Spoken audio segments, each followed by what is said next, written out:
ನಮಸ್ಕಾರ ವೀಕ್ಷಕರೇ, ಮಹಾಯುದ್ಧ ನ್ಯೂಸ್ಗೆ ಸ್ವಾಗತ. ತಮಿಳುನಾಡಿನಲ್ಲಿ ಇತ್ತೀಚೆಗೆ ನಡೆದ 10 ವರ್ಷದ ಬಾಲಿಕೆಯ ಮೇಲಿನ ಅತ್ಯಾಚಾರ ಹಾಗೂ ಕೊಲೆ ಪ್ರಕರಣ ಇಡೀ ದೇಶವನ್ನೇ ಬೆಚ್ಚಿ ಬೀಳಿಸಿದೆ.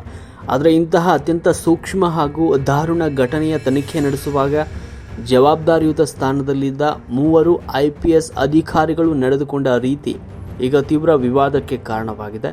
ಈ ಹಿನ್ನೆಲೆಯಲ್ಲಿ ಸಿಎಂ ವಿಜಯ್ ಅವರು ಆ 3 ಅಧಿಕಾರಿಗಳನ್ನು ತಕ್ಷಣದಿಂದ ಜಾರಿಗೆ ಬರುವಂತೆ ಅಮಾನತು ಮಾಡಿ ಆದೇಶವನ್ನು ಹೊರಡಿಸಿದ್ದಾರೆ ಎನ್ನುವ ಮಾಹಿತಿ ಲಭ್ಯವಾಗಿದೆ. ಅಸಲಿಗೆ ನಡೆದಿದ್ದೇನು ಅನ್ನೋದಾದರೆ, ಕೊಯಮತ್ತೂರು ಜಿಲ್ಲೆಯಲ್ಲಿ 10 ವರ್ಷದ ಬಾಲಿಕೆಯೊಬ್ಬಳನ್ನು ದುಷ್ಕರ್ಮಿಗಳು ಅಪಹರಿಸಿ ಅತ್ಯಂತ ಕ್ರೂರವಾಗಿ ಅತ್ಯಾಚಾರ ನಡೆಸಿ ಕೊಲೆ ಮಾಡಿದ್ರು ಎನ್ನಲಾಗಿತ್ತು.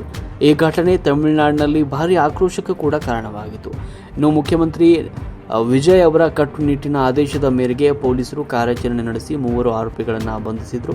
ಇದರ ಬೆನ್ನಲ್ಲೇ ಪ್ರಕರಣದ ವಿವರಗಳನ್ನು ಮಾಧ್ಯಮಗಳಿಗೆ ತಿಳಿಸಲು ಒಬ್ಬರು ಮಹಿಳಾ IG ಅಧಿಕಾರಿ ಹಾಗೂ 2 IPS ಅಧಿಕಾರಿಗಳು ಜಂಟಿ ಪತ್ರಿಕಾಗೋಷ್ಠಿ ಕರೆದಿದ್ರು. ಆದರೆ ಸುದ್ದಿಗೋಷ್ಠಿ ಆರಂಭವಾಗುವ ಮುನ್ನ ಈ 3 ಅಧಿಕಾರಿಗಳು ಅತ್ಯಂತ ಬೇಜವಾಬ್ದಾರಿತನದಿಂದ ಒಬ್ಬರಿಗೊಬ್ಬರು ಜೋಕ್ ಮಾಡ್ತಾ ನಗುತ್ತಾ ಕಾಲ ಕಳೆದಿದ್ದಾರೆ. ವಿಶೇಷವಾಗಿ ಆ ಮಹಿಳಾ IG ಅಧಿಕಾರಿ ಸಂತ್ರಸ್ತೆಯ ನೋವನ್ನು ಮರೆತು ನಗನಗುತ್ತಾ ಮುಖದ ಮೇಲೆ ಯಾವುದೇ ಗಂಭೀರತೆ ಇಲ್ಲದೆ ವರ್ತಿಸಿದ್ದಾರೆ. ಸೋಷಿಯಲ್ ಮೀಡಿಯಾದಲ್ಲಿ ಆಕ್ರೋಶ ಕೂಡ ವ್ಯಕ್ತವಾಗಿತ್ತು. ಅಧಿಕಾರಿಗಳು ನಗ್ತಾ ಇರುವ ದೃಶ್ಯಗಳು ಮಾಧ್ಯಮಗಳು ಹಾಗೂ ಸೋಷಿಯಲ್ ಮೀಡಿಯಾಗಳಲ್ಲಿ ವೈರಲ್ ಆಗ್ತಾ ಇದ್ದಂತೆ ನೆಟ್ಟಿಗರು ಭಾರಿ ಆಕ್ರೋಶವನ್ನು ಕೂಡ ವ್ಯಕ್ತಪಡಿಸಿದರು.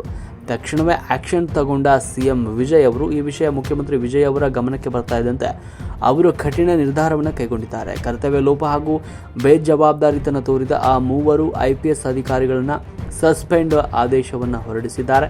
ಈ ಕುರಿತು ತಮ್ಮ ಟ್ವಿಟರ್ ಖಾತೆಯಲ್ಲಿ ಸುದೀರ್ಘ ಪೋಸ್ಟ್ ಹಾಕಿರುವ ಸಿಎಂ ವಿಜಯ್ ಅವರು ಪೊಲೀಸರು ಸಾರ್ವಜನಿಕರಿಗೆ ಉತ್ತರದಾಯಿಕರಾಗಿರಬೇಕು, ಇಂತಹ ಸೂಕ್ಷ್ಮ ಪ್ರಕರಣಗಳನ್ನು ನಿರ್ವಹಿಸುವಾಗ ಅಧಿಕಾರಿಗಳು ಗಂಭೀರತೆ ಕಾಯ್ದುಕೊಳ್ಳಬೇಕು ಅಂತ ಬರೆದುಕೊಂಡಿದ್ದಾರೆ.